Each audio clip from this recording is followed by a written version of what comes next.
बार आप सभी का फिर से टेक्नोराइज में स्वागत है दोस्तों। आज हम जो वीडियो लेकर आए हैं ये ट्रैक रिन्यूअल के बारे में है, जिसमें से हम लोग आज थ्रू रेल रिन्यूअल के बारे में पढ़ेंगे। आप सभी जानते हैं कि कई प्रकार के रिन्यूअल्स होते हैं ट्रैक के, तो उसमें जो है थ्रू रिन्यूअल्स होते हैं और कुछ जो है स्कैटर्ड एंड कैजुअल रिन्यूअल्स होते हैं। तो स्कैटर्ड और कैजुअल रिन्यूअल्स के बारे में मैंने पहले ही वीडियो कवर कर चुका हूँ। वो आपको जो है मैं यहाँ पे लिंक भेज देता हूँ, उस पे आप देख सकते हैं। अब जो बड़े हमारे होते हैं through rail renewal, through sleeper renewal, CTR complete track renewal, इस प्रकार के जो रिन्यूअल्स होते हैं अब हम वो कवर करने वाले हैं। तो दोस्तों आज हम जो डिस्कस करने वाले हैं वो हमारा है थ्रू रेल रिन्यूअल।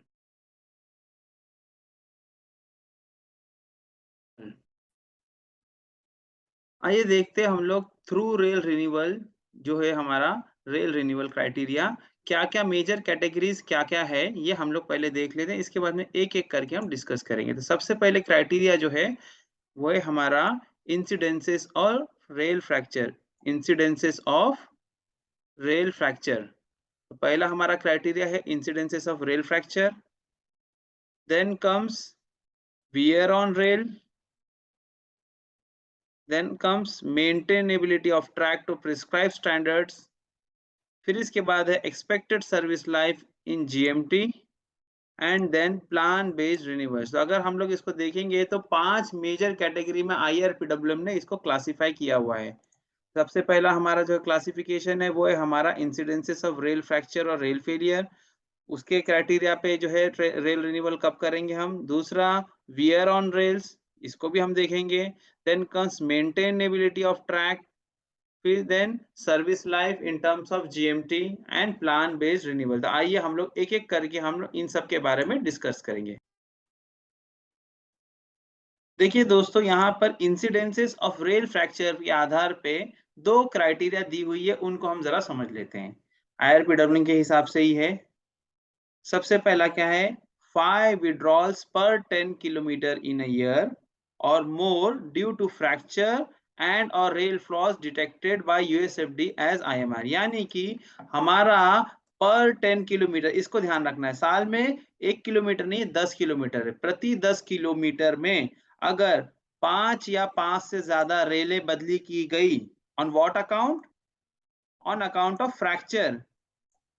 फ्रैक्चर के आधार पे रेल फ्रैक्चर, वेल्ड फ्रैक्चर जो हमारे होते हैं, अगर रेल या वेल्ड फ्रैक्चर हुआ है और उस अकाउंट में हमने 5 या 5 से ज्यादा रेलें बदली की हैं, वो एक क्राइटेरिया होगा। या फिर rail flaws detected by USFD as IMR.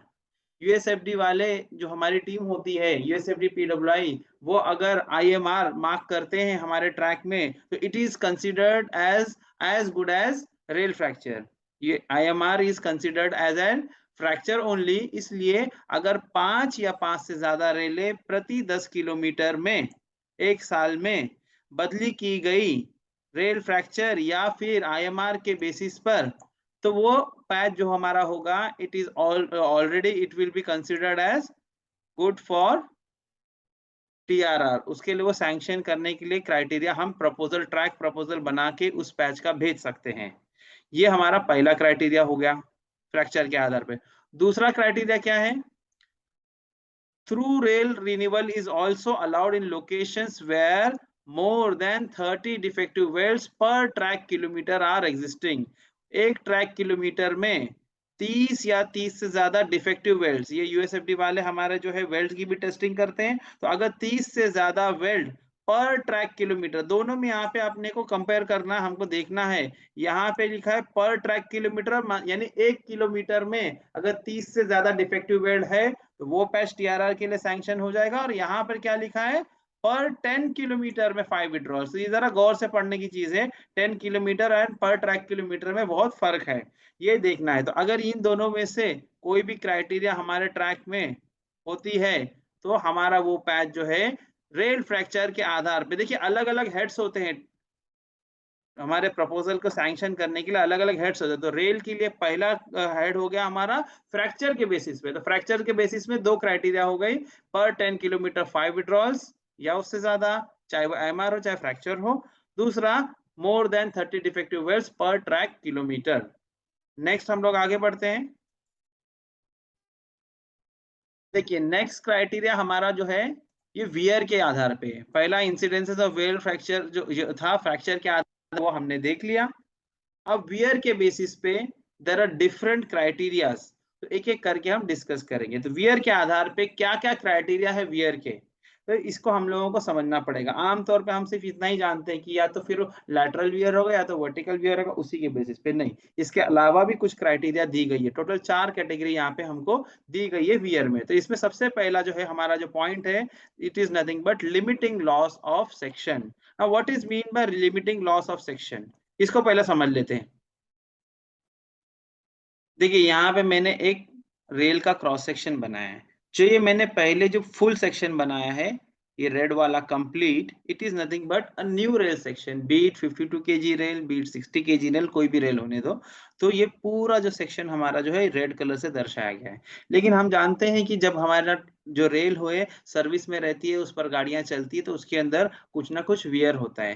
किस किस तरीके से उसका सेक्शन लॉस होता है, लॉस ऑन सेक्शन कहाँ कहाँ से होता है, कुछ उसमें वर्टिकल वियर होगा, कुछ उसमें लैटरल वियर होगा, कुछ उसके अंदर कहीं होगा। तो ये जो है कुछ क्राइटेरियाज है जिसके बेसिस पे जो है रेल का क्रॉस सेक्शन का लॉस होता है। तो यहाँ पर क्या लिखा है, limiting loss in rail section as a criteria recommended rail venue shall be as under. तो क्या दिया मैनुअल में, अगर 52 kg की हमारी रेल है, अगर हमारी रेल 52 kg की है, यानी 52 kg पर मीटर, तो 6% तक लॉस इज परमिटेड। और अगर 60 kg की रेल है तो 7% तक लॉस इज परमिटेड। ठीक है, अब इसको जो है दो तरीके से लिया जा सकता है, नीचे लिखा भी है, रेल वियर में भी डिटरमाइंड बाय एक्चुअल वेमेंट, एक क्राइटेरिया दे दिया एक्चुअल वेमेंट यानी कि वजन करके, या दूसरा क्या है, taking rail profile at ends after unfishing joints and taking rail profile with special profile measuring gadget.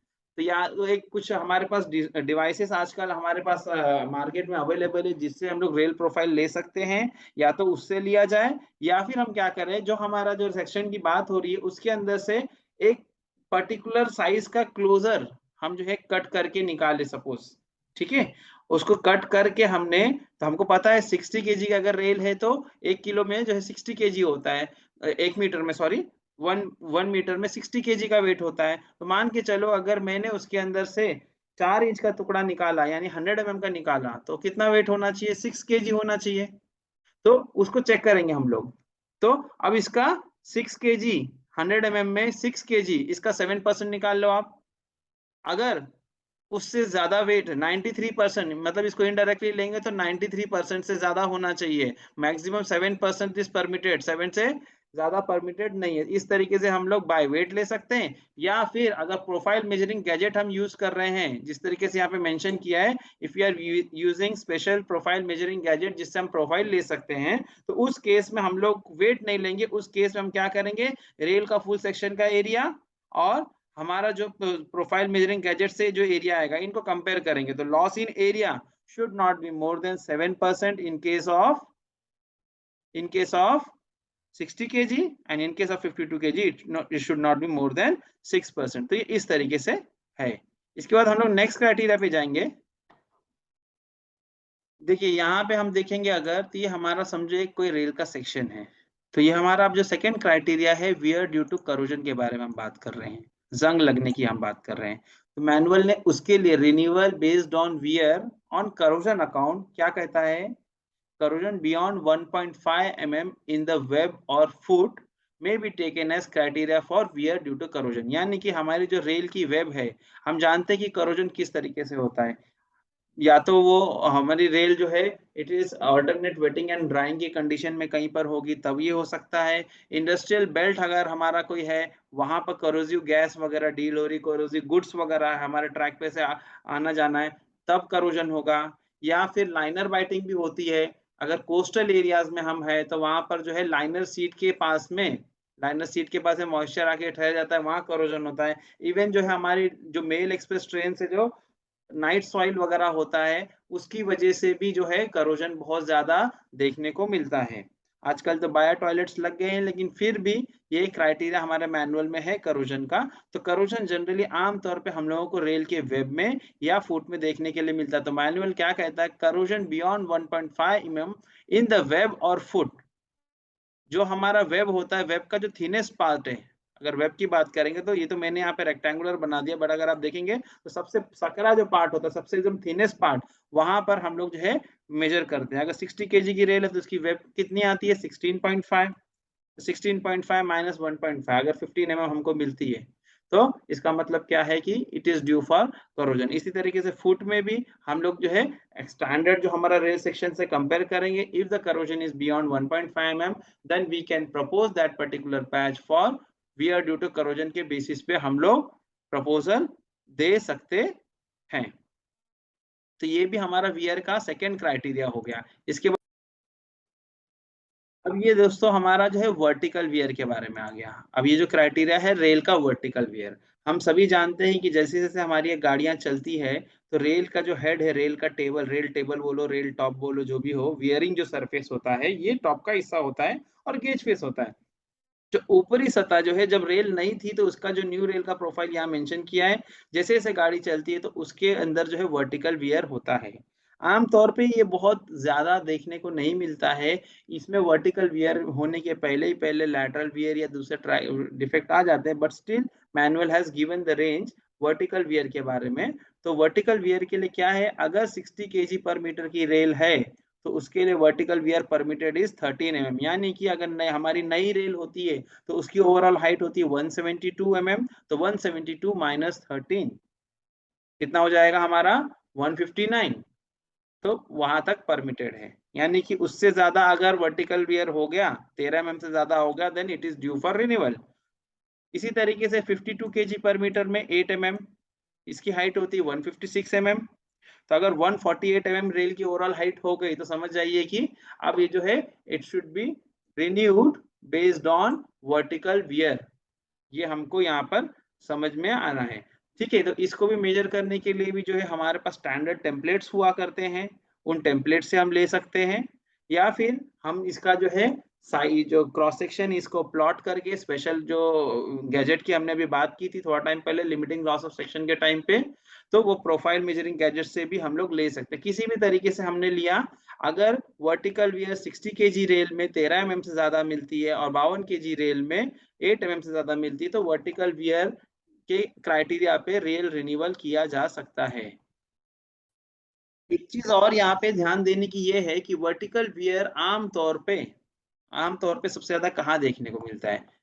Vertical wear आमतौर पे ज्यादा इसका लेना देना जीएमटी से नहीं है, इसका ज्यादा लेना देना जो है नंबर ऑफ पासेस, यानी कि कितनी ट्रेन पास हो रही है, नंबर ऑफ पासेस से इसका लेना देना है। जितने ज्यादा नंबर ऑफ पासेस यानी जितनी ज्यादा गाड़ियां जाएगी उतना ज्यादा वियर एंड टियर सरफेस पे होता है। तो जितनी ज्यादा गाड़ियां पास होगी उतना ज्यादा उसका वर्टिकल वियर देखने को मिलता है। तो खास करके ऐसी सब चीजें जो है हमको वर्टिकल वियर वगैरह सबर्बन सेक्शन में, जैसे मुंबई हो गए, पुणे हो गया, कोलकाता हो गया, दिल्ली हो गया, जिन जगहों पे जो है लोकल ट्रेन हुआ करती है तो वहां पर जो है लोड तो ज्यादा नहीं होता है, लेकिन जो ट्रेन की जो फ्रीक्वेंसी होती है बहुत ज्यादा होती है, कम समय में बहुत सारी गाड़ियां जाती है, 3-3, 4-4 मिनट पे गाड़ियां पास होती है, तो उन जगहों पे जो है नंबर ऑफ पासेस ज्यादा होने की वजह से वहां पर ये वियर देखने को हमें मिल सकता है।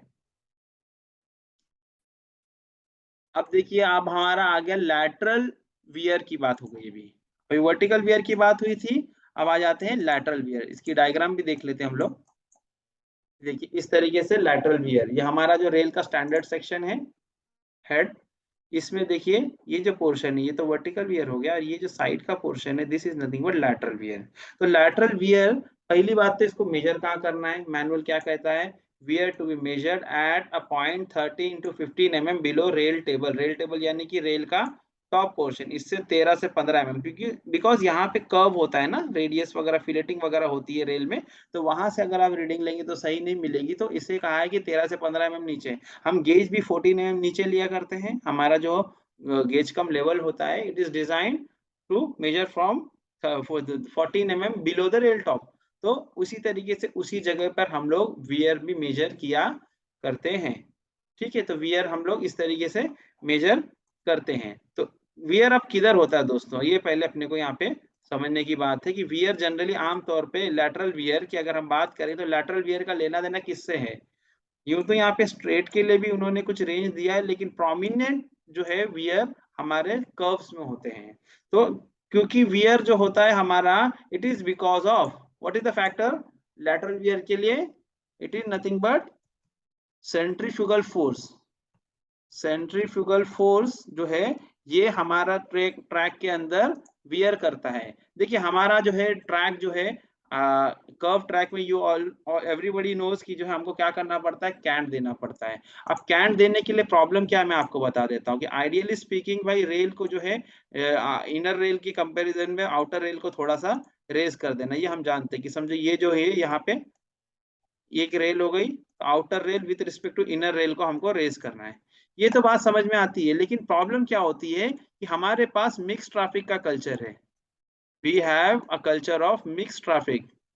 ठीक है, रोडवेज में भी हमारे यहाँ पे ऐसे ही है और रेलवेज में भी कहीं ना कहीं इसी तरीके से। अब जो है डीएफसीसी के रूट वगैरह बन रहे हैं गुड्स वगैरह के लिए, लेकिन अभी हाल फिलहाल most of the places it is mix traffic culture, यानी उसी सेक्शन में हमारी सबअर्बन ट्रेन भी चलती है, उसी में मेल एक्सप्रेस ट्रेन भी हमारी चलती है और उसी के अंदर हमारी जो है गुड्स ट्रेन भी चलती है।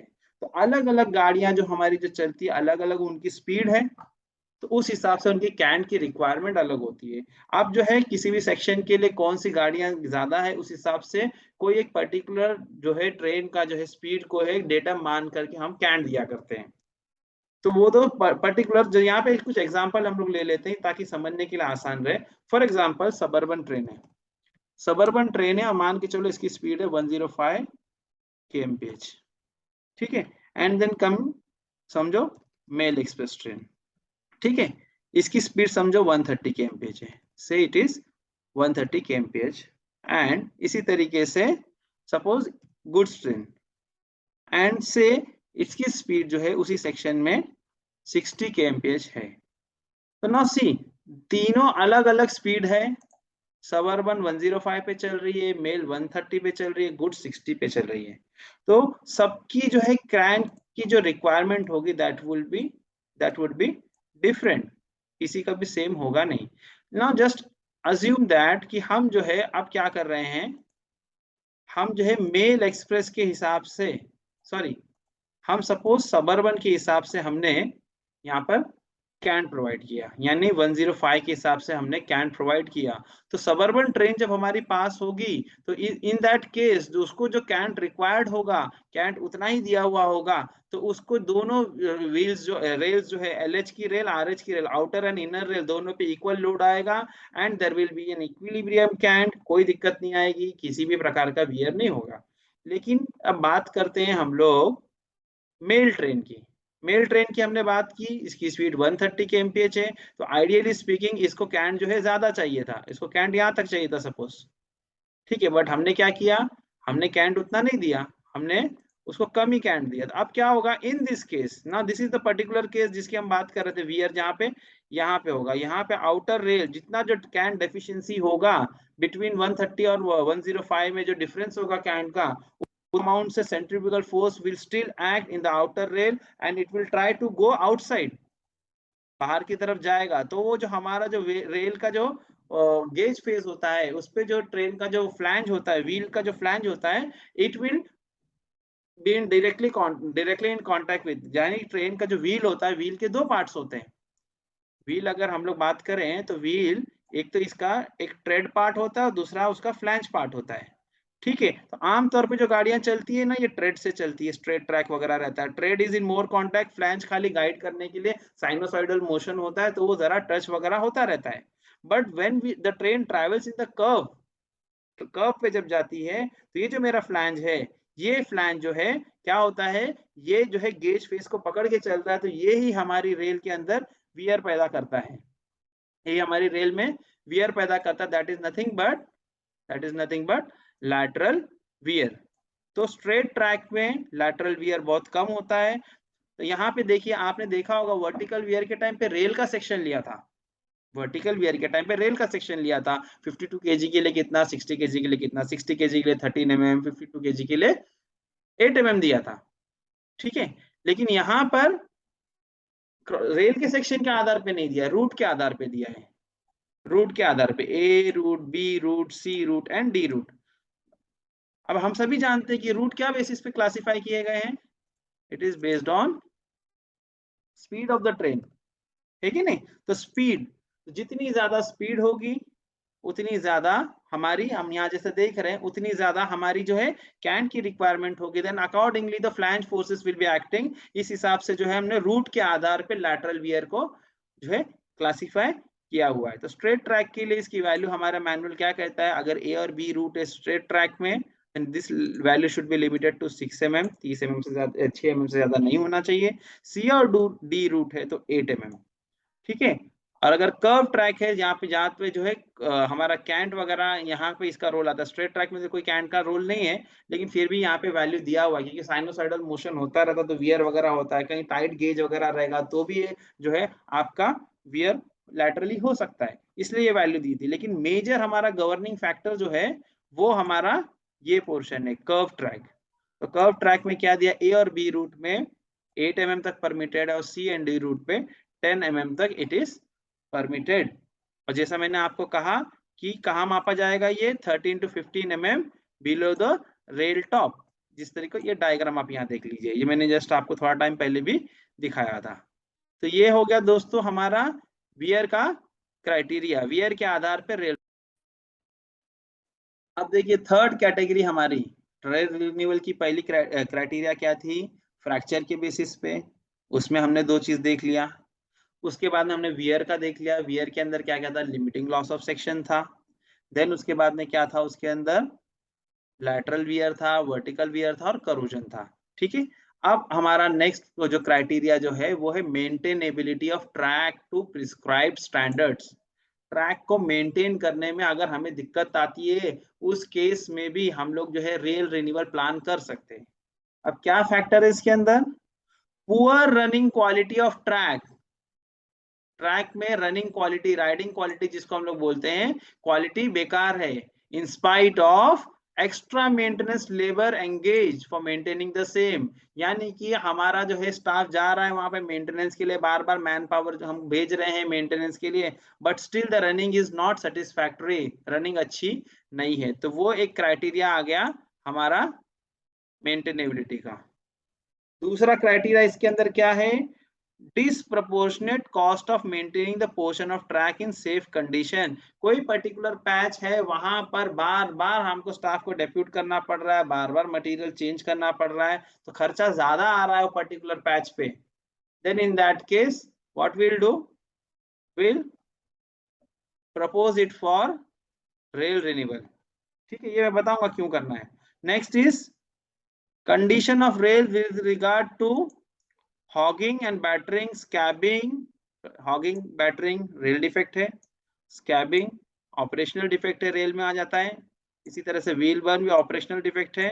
Other condition such as excessive corrugation of rail, rail के अंदर कोरुगेशन आ जाता है, can be ascertained by visual inspection. तो ये अगर कुछ कुछ चीजें फिजिकली देखने की है, जैसे ये ट्रैक में अगर हमारे हॉगिंग ज्यादा हो गई है या बैटरिंग हो गई है, स्कैबिंग हो गई है, व्हील बर्न, एक्सेसिव कोरिलेशन, तो इसको विजुअल इंस्पेक्शन से देखना है। अगर ये इनको अगर हम लोग एलिमिनेट कर सकते हैं आसानी से, तब तो हम प्रपोजल के लिए नहीं जाएंगे। लेकिन अगर ये कुछ ज्यादा ही है, इससे प्रॉब्लम सॉल्व नहीं होती है, तो ट्रैक क्या होता है, track maintenance becomes difficult and uneconomical.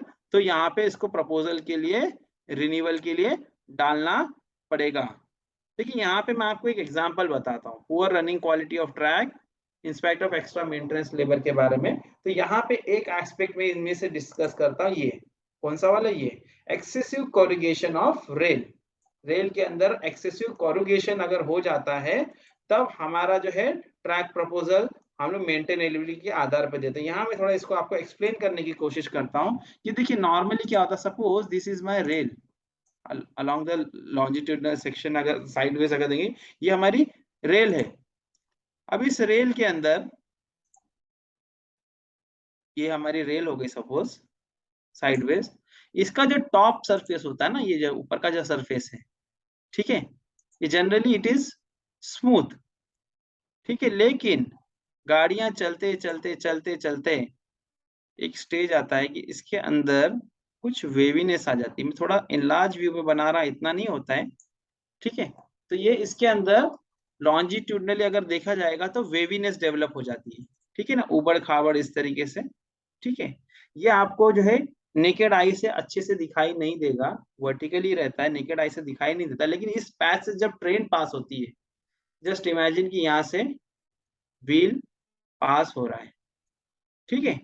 जब गाड़ी यहाँ से पास होगी ना, तो उस केस में क्या होगा, because of these ups and down, उसकी वजह से क्या होगा, इस पर्टिकुलर ट्रैक के अंदर एक्सेसिव वाइब्रेशन होगा। What will happen, excessive vibration.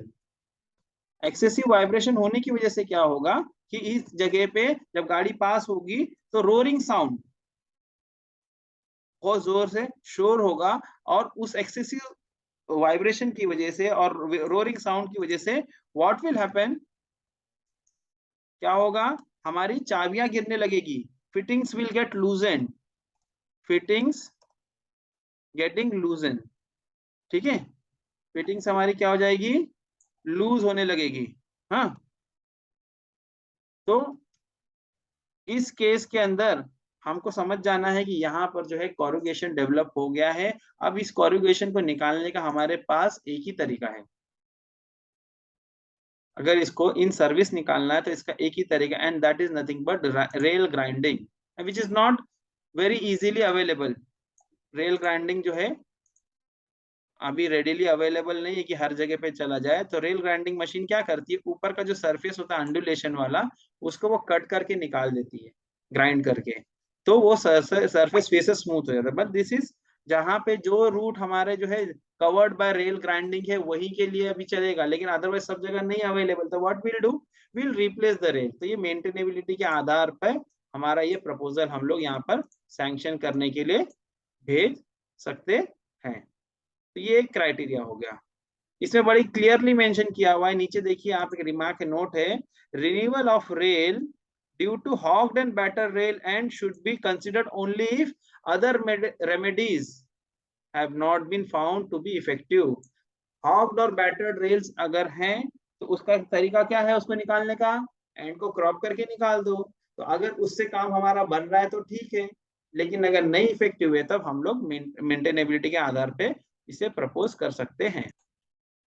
देखिए नेक्स्ट क्राइटेरिया हमारी है total GMT of traffic carried service life in terms of GMT gross million turns service life in terms of total GMT. इस ये भी एक क्राइटेरिया हमारा है दोस्तों रेल का, चाहे इसके अंदर कोई फिजिकल डिफेक्ट हमको दिखाई ना दे, लेकिन अगर रेल की एक पर्टिकुलर लाइफ जो है कोडल वैल्यू दी गई है, अगर वो पूरी हो जाती है तो हमको रेल बदली करना है। तो ये बड़ा आसान, आप सभी लोग जानते हैं, जस्ट हम लोग गो थ्रू कर लेंगे।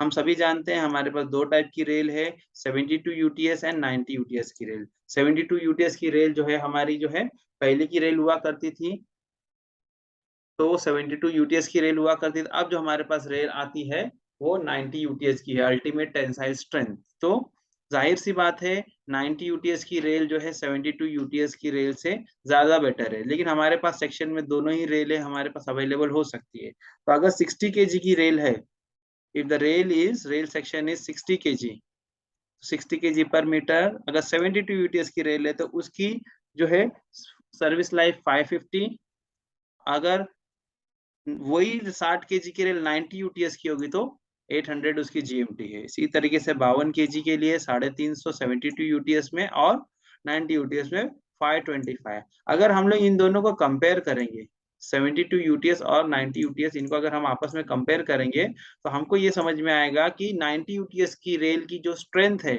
या सॉरी लाइफ, इसकी जो लाइफ है 90 यूटीएस रेल की, it is 1.5 times 1.5 times that of 72 UTS. तो 72 यूटीएस का ऑलमोस्ट 1.5 गुना बोल सकते हैं हम लोग जो है लाइफ हमारी है किसकी, 90 यूटीएस रेल की, ठीक है। एक चीज तो ये हो गई, यहाँ तक तो ठीक है, लेकिन अब आपको हमारे मैनुअल में जो एक करेक्शन स्लिप हमारी जो आई थी, ACS 2 advance correction slip number 2, उसके हिसाब से क्या गाइडलाइन है देखिए दोस्तों। ये तो आम तौर पे बोल दिया कि 60 केजी की 90 यूटीएस की रेल है तो उसकी जीएमटी की वैल्यू बता दिया कि 800 जीएमटी है, लेकिन यहाँ पे आप ये पॉइंट पढ़े जो देखो, यहाँ मैं हाईलाइट कर रहा हूँ, ये वाला पॉइंट, ठीक है, क्या कह रहा है? Service life in terms of total GMT, service life in terms of total GMT और traffic carried for considering through rail renewal of 60 kg 90 UTS rail would be 1000 GMT, 1000 GMT होगी 60 kg 90 UTS की rail की। कब? On the routes covered by rail grinding, जिन route पर rail grinding train चलाई जा रही है। Indian railways rail grinding train अभी चलाना हमने शुरू किया। मैंने आपको अभी पिछले स्लाइड में कोरुगेशन का ट्रीटमेंट बताया था, इलाज बताया था कि जहां पर रेल ग्राइंडिंग ट्रेन चलेगी तो सरफेस पे से जो है पूरे जितने भी अंडुलेशंस होंगे वो सारे उसको ग्राइंड कर जाएगा, तो सरफेस फिर से स्मूथ हो जाएगा। तो वो एक सोल्यूशन था। नहीं है तो मेंटेनेबिलिटी के आधार पर बदली करेंगे। लेकिन यहाँ पर कह रहा है कि जिन रूट्स पर रेल ग्राइंडिंग चल रही है और रेल हमारी है 60 kg 90 UTS की, तो आमतौर पे उसकी वैल्यू कितनी थी? पहले उसकी वैल्यू 800 GMT थी जब रेल ग्राइंडिंग नहीं कर रहे थे। लेकिन उसी रेल का अगर रेल ग्राइंडिंग ट्रेन चल रही है तो उसकी सर्विस लाइफ बढ़ जाती है, 1000 GMT हो जाती है। तो ये एक चीज गौर करने की यहाँ पर हमको मिली। इसके अलावा दूसरा क्या है, ये तो हमारे जो है सेक्शन की जो नॉर्मल सेक्शन में हमारी जो रेलें बिछी होती है उनके बारे में है। अब नेक्स्ट बात जो हमारी हो रही है वो हो रही है कुछ इंपॉर्टेंट असेट्स की। The service life in terms of total GMT of traffic carried for considering through rail renewal on the bridge proper and in approaches up to 100 meter on either side for all। ये important है। कौन सी bridge है ये हमारे कौन सी bridge की बात हो रही है? Important bridge. जिन ब्रिजों को क्लासिफाई किया गया कि ये ब्रिजेस इंपॉर्टेंट है, तो उसका जो ब्रिज प्रॉपर यानी ब्रिज का पूरा जो स्पैन होगा वो, और उसके आइदर साइड के 100 मीटर के जो अप्रोचेस, इधर पे जो हमारी रेल की जीएमटी होती है आमतौर पे उसकी हाफ जीएमटी हो जाएगी। Shall be half of the GMT specified above. यानी कि अगर मेरा सेक्शन जो है 60 kg 90 UTS का है, वहां पर हमारी रेल की लाइफ है 800 GMT में हम बदली करते हैं। और अगर उसी सेक्शन में हमारे कहीं पर कोई इंपॉर्टेंट ब्रिज है तो वो जो ब्रिज का पार्ट वो और either side 100 metre whatever the span plus 100 metre either side, इस हिस्से में हमको 800 GMT तक रेल के लिए नहीं रुकना। अगर रेल की लाइफ 400 GMT हो गई तो हमको वो रेल को प्लान करना पड़ेगा, रिन्यूअल के लिए उसको बदली करना पड़ेगा। इसी तरीके से मेजर ब्रिज के बारे में भी कहा है। इसी तरीके से मेजर ब्रिज के बारे में कहा है, major bridges where height of bank is 5 metre or more. यानी एम्बैंकमेंट, कोई ऐसी जगह जहां पर एम्बैंकमेंट हमारा 5 मीटर या उससे ज्यादा है, या इसी तरीके से कोई टनल है और उसके अप्रोच है, तो इनके 100 मीटर। यहाँ पर भी वही क्राइटेरिया जैसा वहां पर इंपॉर्टेंट ब्रिज में था। तो इंपॉर्टेंट ब्रिज है तो उसके अंदर कोई हाइट वगैरह का कोई पाबंदी नहीं, वहां तो सिंपल कह दिया है कि आप जो है ब्रिज का प्रॉपर और 100 metre either side half GMT पे ही रेल बदली कर दोगे, जो उसकी रेल की नॉर्मली कोडल वैल्यू होती है उसके हाफ पे। लेकिन अगर कोई मेजर ब्रिज है और it is situated in an embankment of 5 metre or more, 5 metre से ज्यादा ऊंचे एम्बैंकमेंट पे अगर कोई मेजर ब्रिज है तो उस केस में भी ब्रिज का proper plus 100 metre either side हमारी जो रेल की जो कोडल वैल्यू होगी वो हाफ हो जाएगी। इसी तरह से किसी भी तरीके का टनल होगा तो टनल के भी टोटल टनल की जो लेंथ होगी वो 100 मीटर आइदर साइड, वहां पर जो हमारी जीएमटी है वो आधी हो जाया करेगी। तो ये हमारा सर्विस लाइफ के आधार पर हो गया। और देखिए अब ये लास्ट क्राइटेरिया दोस्तों रेल रिन्यूअल के लिए, टीआरआर के लिए लास्ट क्राइटेरिया क्या कह रहा है? Plan based renewal. Plan based renewal, एक प्लानिंग है हमारा, फेज वाइज हम कोई काम कर रहे हैं वो रिन्यूअल।